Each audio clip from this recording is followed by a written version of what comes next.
വിഷുവിന്റെ സമയത്ത് നമ്മൾ കുറെ തപ്പിക്കൊണ്ടിരിക്കുന്ന മുതലാണ് നമ്മൾ ഇവിടെ വെച്ച് കണ്ട കേട്ടാ. അതായത് നമ്മുടെ സ്വന്തം കണിക്കൊന്നാം. അപ്പോൾ സ്ഥലത്തിന്റെ പേരും ഡീറ്റെയിൽസും ഞാൻ ഇതിലൂടെ തന്നെ പറഞ്ഞുതരാം. ഞാൻ എപ്പോഴും നിങ്ങളോട് പറയാറുണ്ട്, ഇവിടെ ആകെ കൂടി കിട്ടാത്തൊരു സംഭവം എന്ന് പറഞ്ഞാൽ അത് കൂർക്ക മാത്രമാണ് കേട്ടാ. അപ്പൊ വീഡിയോ തുടങ്ങുന്നതിന് മുമ്പ് ഞാനൊരു കാര്യം പറയട്ടെ. അതായത് എനിക്ക് കുറച്ച് പേര്, അതായത് എന്റെ വീഡിയോസ് കാണുന്ന കുറച്ച് പേരെങ്കിലും എനിക്ക് മെസ്സേജ് അയക്കാറുണ്ട്, നിങ്ങൾ പുറത്തു പോയി വീഡിയോസ് ഒന്നും എടുക്കുന്നില്ല എന്നുള്ളത്. അതിനുള്ള കുറച്ച് കാര്യങ്ങൾ ഞാൻ പറഞ്ഞുതരാം. അതായത് ഏകദേശം 4 മാസമായിട്ട് ഞാൻ ജോലി നോക്കിക്കൊണ്ടിരിക്കുകയാണ് ലാഗോസിൽ. നമുക്ക് ലാഗോസിൽ നിന്ന് ട്രാൻസ്ഫർ വന്ന സമയത്ത് കുട്ടികളുടെ പഠിപ്പ് കാരണം തന്നെ നമുക്ക് അങ്ങോട്ട് പോകാൻ സാധിച്ചില്ല. സോ അതുകൊണ്ടാണ് ജോലിയിൽ നിന്ന് റിസൈൻ ചെയ്യേണ്ടി വന്നത് കേട്ടോ. അപ്പൊ ഇന്റർവ്യൂസും കാര്യങ്ങളൊക്കെ നടക്കുന്നുണ്ട്. ദൈവം സഹായിച്ച് നല്ലൊരു ജോലി ഇതിന് കിട്ടും എന്ന് ഞാൻ പ്രതീക്ഷിക്കുന്നു. അപ്പൊ ഈ സ്ഥലത്തെ കുറിച്ച് പറയുകയാണെന്നുണ്ടെങ്കിൽ ഇത് ശരിക്കും പറഞ്ഞു കഴിഞ്ഞാൽ ഒരു ബാർ ബീച്ച് എന്ന എന്റെ പേരിൽ അറിയപ്പെടുന്നതാണ്. ഇപ്പൊ ഞങ്ങൾ നിൽക്കുന്ന സ്ഥലം ശരിക്കും പറഞ്ഞ മുമ്പ് കടലായിരുന്നു. പക്ഷെ അതിനുശേഷം ഏകദേശം 3 കിലോമീറ്ററോളം അവരത് കരയാക്കി മാറ്റിയിട്ട് അവിടെയാണ് ഇപ്പൊ ഡെവലപ്മെന്റ് നടക്കുന്നത്. ഇപ്പൊ ഈ സ്ഥലം എന്ന് പറഞ്ഞാൽ എക്കോ അറ്റ്ലാന്റിക്കിന്റെ പ്രൊജക്ടിന്റെ ഭാഗമായിട്ടുള്ള സ്ഥലമാണ്. സോ അതുകൊണ്ട് തന്നെ സാധാരണ വിസിറ്റേഴ്സ് അലൗഡ് അല്ല. പക്ഷെ ഇപ്പോ വിസിറ്റേഴ്സിന്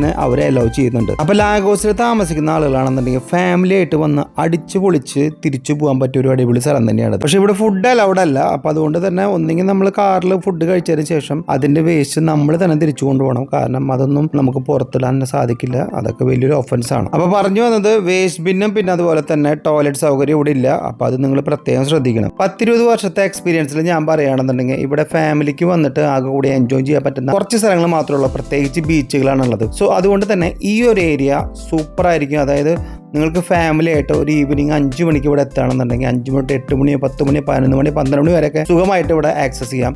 കാരണം ഈ ഒരു റൂട്ടിൽ വെഹിക്കിൾസ് അലൗഡ് അല്ല. സോ അതുകൊണ്ട് തന്നെ കുട്ടികളായിട്ട് വന്നു കഴിഞ്ഞാലും അവർക്ക് സൈക്കിൾ ചവിട്ടാനോ അല്ലെങ്കിൽ നടക്കാനോ കളിക്കാനോ എല്ലാത്തിനുള്ള സൗകര്യം അവിടെ ഉണ്ട്. നാട്ടിലൊരു ഇത് കാണുകയാണെന്നുണ്ടെങ്കിൽ നിങ്ങൾക്ക് നൈജീരിയയിൽ ആരെങ്കിലുമായിട്ട് നല്ല കണക്ഷൻസ് ഉണ്ടെങ്കിൽ അവർക്കും ഈ വീഡിയോ ഷെയർ ചെയ്യാം. ലൊക്കേഷൻ ഞാൻ നിങ്ങൾക്ക് ഇതിൽ ഷെയർ ചെയ്യാട്ടോ. അപ്പൊ ഞാൻ പറഞ്ഞ പോലെ തന്നെ നൈജീരിയ എന്ന് പറഞ്ഞാൽ നിങ്ങൾ ഒരിക്കലും പേടിക്കരുത്. നിങ്ങൾക്ക് സുഖമായിട്ട് വരാൻ പറ്റുന്ന ഒരു കൺട്രിയാണ്. ഇപ്പോഴത്തെ ഒരു അവസ്ഥയിൽ എന്ന് പറഞ്ഞു കഴിഞ്ഞാൽ ഇപ്പൊ വിസ സ്റ്റാറ്റസും കാര്യങ്ങളൊക്കെ ഭയങ്കര ബുദ്ധിമുട്ടാണ്. പക്ഷെ എന്നാലും നിങ്ങൾക്ക് നല്ലൊരു ഓഫർ വരികയാണെന്നുണ്ടെങ്കിൽ, പ്രത്യേകിച്ച് ലാഗോസിലേക്കാണെന്നുണ്ടെങ്കിൽ ഒരിക്കലും മിസ് ചെയ്യരുത്. എന്തെങ്കിലും ഡീറ്റെയിൽസ് നിങ്ങൾക്ക് അറിയണമെന്നുണ്ടെങ്കിൽ എന്നെ കോൺടാക്ട് ചെയ്യാം. അപ്പോൾ അടുത്തൊരു വീഡിയോ ആയിട്ട് വീണ്ടും കാണാം. Bye from Indonesia.